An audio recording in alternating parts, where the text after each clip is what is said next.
Kebijakan Gubernur Jawa Barat, Deddy Mulyadi, soal pendidikan militer bagi siswa nakal atau bermasalah menuai polemik.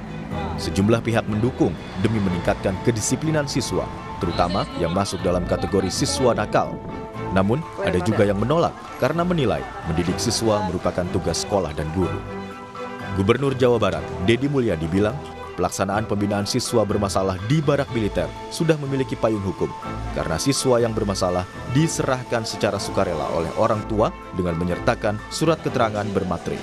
Bicara payung hukum kan yang menyerahkan orang tuanya dalam bentuk surat keterangan bermaterai. Artinya bahwa pemerintah daerah, kemudian jajaran TNI Polri itu mengelola anak-anak, mendidik anak-anak yang dititipkan oleh orang tuanya. Itu juga sudah payung hukum. Sudah arahan dari siapa?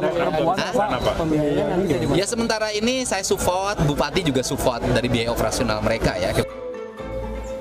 Kritik terhadap program masuk barak militer bagi para pelajar bermasalah disuarakan oleh pengurus Yayasan Taman Siswa. Sekjen Taman Siswa, Kisaur Panjaitan bilang, didikan militer bagi pelajar tidak sesuai dengan pola pembelajaran yang diwariskan oleh Ki Hajar Dewantara. Menurutnya, metode pembelajaran yang tepat adalah dengan mengedepankan pendekatan kekeluargaan bagi pelajar, termasuk untuk mereka yang tergolong bermasalah. Taman siswa tidak dalam posisi itu. Bahkan taman siswa menentang daripada kegiatan fisik yang keras pada saat itu dengan Belanda, karena taman siswa adalah pendekatannya dengan karakter, dengan kekeluargaan. Anak-anak itu ditarik dengan baik, didapati karena sesungguhnya anak itu memang unik.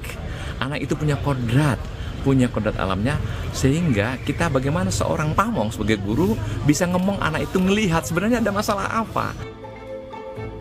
Wakil Ketua Komisi 10 DPR fraksi PKB, Lalu Hadrian Irfani, merespons kebijakan Gubernur Jawa Barat mengirim siswa bermasalah ke barak militer.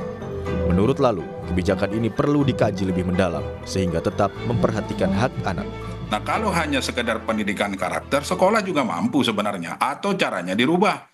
Misalnya, TNI dengan tidak menggunakan pakaian loreng, tidak menggunakan atribut TNI bisa juga memberikan pelajaran di sekolah-sekolah, dan tidak hanya anak-anak yang bermasalah ini yang karakternya tidak bagus. Siapa tahu nanti di sekolah itu juga kan banyak yang membutuhkan pendidikan karakter, pendidikan disiplin dan sebagainya.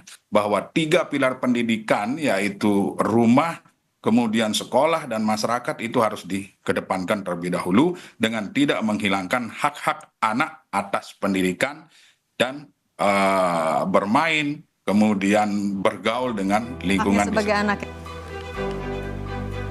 Pendidikan karakter dan kedisiplinan jadi salah satu materi utama dalam masa pembinaan siswa di barak militer. Bahkan, Deddy Mulyadi berencana untuk memperluas jangkauan usia mereka yang akan digembleng di barak militer. Tim Liputan, Kompas TV.